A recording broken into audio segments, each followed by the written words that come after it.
the Desert Tiger Podcast.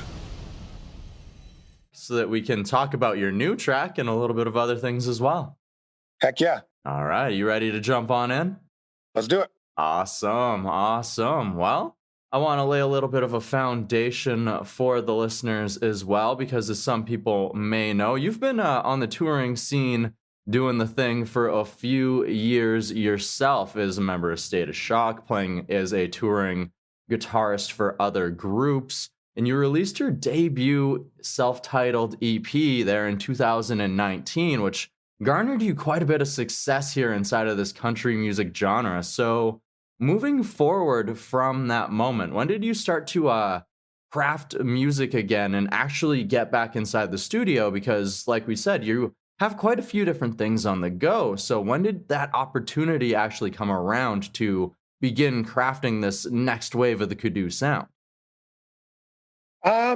Well, after State of Shock, I kind of I spun my wheels for a couple of years, just kind of not doing too much music, and which was obviously a passion of mine. And then I ended up running into Jeff Johnson, who produced the EP, and I just hadn't written any songs for a while. So I just thought, hey, dude, we should get together and write some songs. And so we sat down and started writing some tunes, and the first tune we wrote was Something to Roll On, and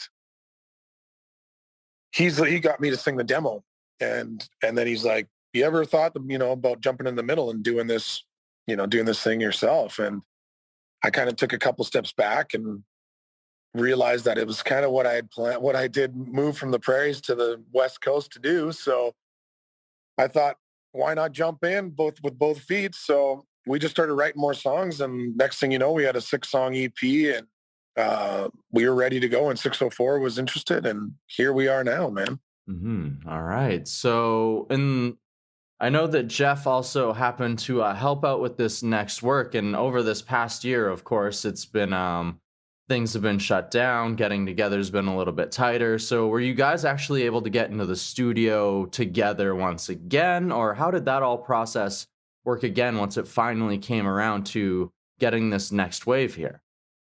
Yeah, Jeff and I have worked consistently since we started the couple of years ago. I'd go up to him up in Vernon, BC, and lay down some vocals. It was just him and I in his studio. With Rattlesnake Bite, actually, Chad and I started that song, and it evolved from a riff that I was playing. And Chad was like, "Oh, well, what's that?" And I said, "Oh, just a little riff I wrote." And he's like, "You didn't write that." And I'm like, "Thanks, brother. I appreciate that." And he's like, "Well, we should write that one." And so we went into the studio at his place here in Vancouver, Abbotsford, and we just started laying down some ideas. And the next day he came back, we got back together, and he said, "Well, what do you think about Rattlesnake Bite?" And I'm like, "Well, that sounds like a ridiculous title." And lo and behold, here we are with the next single called Rattlesnake Bite. We brought Jeff in because I work really well with Jeff. He's good at getting me to produce great vocal takes, and up to this point anyways. And so he kind of came in and had a great bridge idea.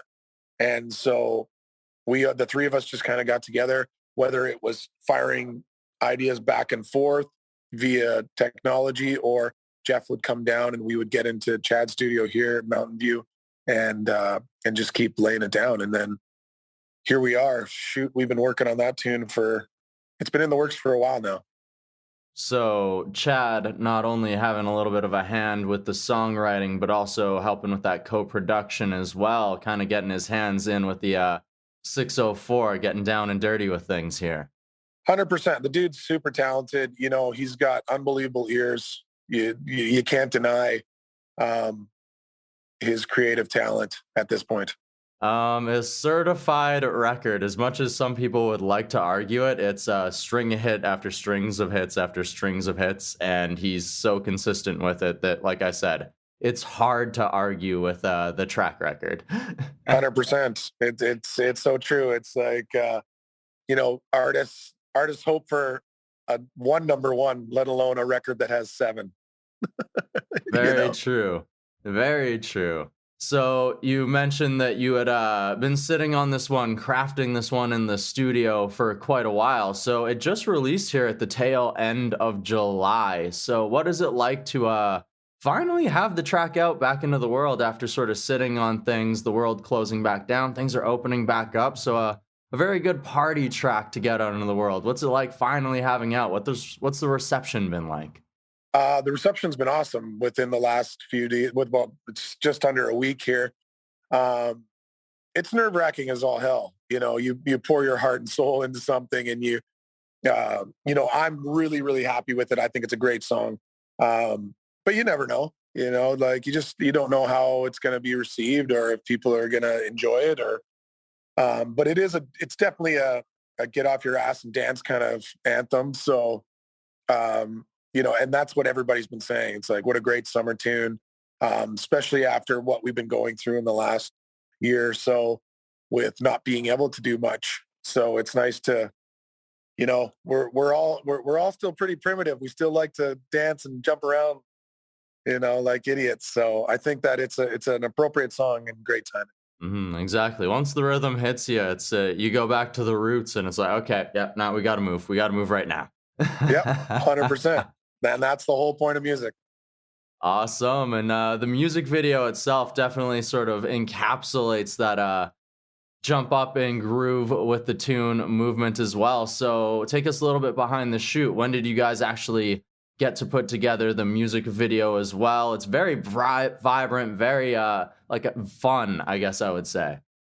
It was a lot of fun to do. We shot that in March, about mid-March, and we just kind of wanted to, like you say, encapsulate the song and what we were trying to do and emulate that with the music video of having like the band playing. We had those big light boxes created that the girls are dancing on, um, and then why not put 5 grown men on tricycles? Because what's more ridiculous than that? So, especially when the good majority of us are over 6 foot tall, so it was a lot of fun, and we, Stefano directed it, Stefano Barberis, and he always does a really good job of grabbing the vision. And Chad was behind the scenes on that one too. He's got such a great eye and ear. He's good at putting himself in the listener's shoes as well as the creator's shoes. So that comes in very very handy. Hmm. But we had a blast. We had a blast.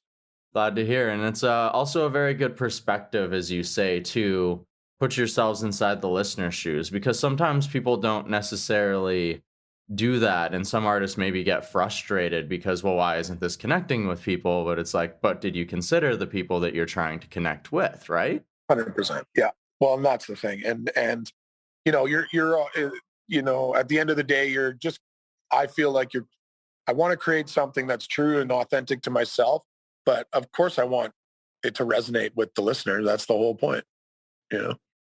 Absolutely. Well, I'm very glad to hear that it is definitely doing exactly that. It's resonating. It's getting people up and grooving, especially, in that time where things are coming back together. The Calgary Stampede finally happened. Festivals and otherwise are going to be happening again very soon. So the potential of you being able to play this song live also on the precipice as well. So are you excited to get back onto the stage, take a little bit of this new tunes to the fans? Oh, dude, I can't wait. It's been too long since we played. We just had a rehearsal 2 nights ago, and yeah, it just feels good just to play music again, And I did a couple virtual things last year, which just isn't the same. It's you can envision the people watching, but you can't see them right in front and really enjoying the music. And I got a show coming up here in Chilliwack, BC on Saturday, and we're going to be breaking out some new tunes, and I'm really excited. So hopefully we can rip the lid off of it, so to speak. Nice. Is that the first one back? Is that Chilliwack show? It is. Yeah. And it just kind of came up out of nowhere. a good buddy of mine, Todd Richard, who's kind of headlining that gig. He had another band that was supposed to open, and for some reason they couldn't make it. So he just reached out to me out of the blue, and great timing. I just dropped a single, so why not shake the rust off and get out there and play? Exactly. And like you said, it's when it comes to that live setting, a lot of people did move to that live streaming, but it's when you play live, it's that feedback of you feeding off of the crowd feeds off of you, and nothing really replaces that moment. Because, like, yeah, they can type in their responses and otherwise, but nothing like that immediate response is just, it's irreplaceable. That's the whole energy transfer of music. That's what's great about and I think that's why it's something that I hope never goes away, and it shouldn't. What I related to is I saw Paul McCartney at BC Place, years ago now, and he just stops, and 60,000 people are just doing na na na na na na, and like even just talking about it gives me a sweet serotonin release in my neck. Like that is what music is 100% about: is bringing people together, forgetting about the immediate issues in your life, and just energy transfer, man. It's wicked. Absolutely. It is. It's a feeling like none other, and I'm sure the fans cannot wait to get back inside of those crowds as well, and also can't wait to see what else is in the future. So, word is you've been working on a full EP here with Jeff. Is that the word? What does the future, the rest of 2021 hold here for Kadooh? It seems to be the word.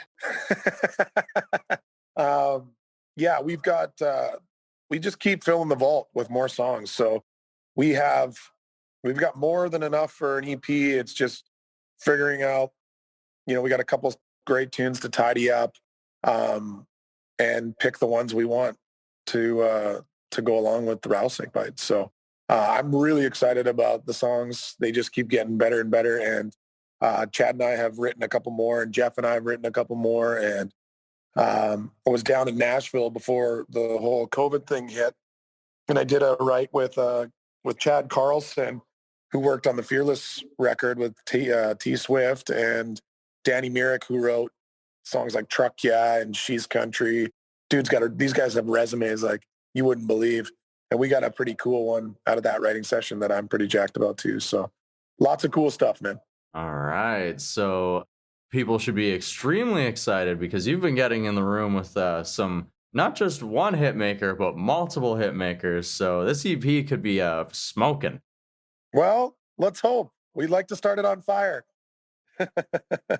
and not just burn it and throw it away, but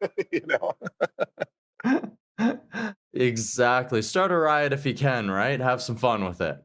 Well, I'm not promoting that. Not promoting it, but I mean, if it happens, you heard it here first. Exactly. All right. I've been having a blast so far. I got one question left, Kadooh. Are you ready for it? You bet.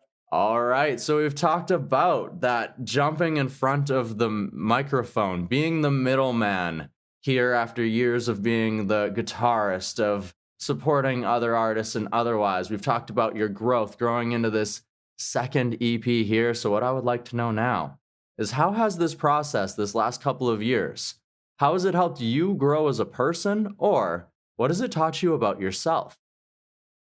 You know what? It was really unnerving at first. It really helped me build confidence, but it really put me to work to become a better vocalist.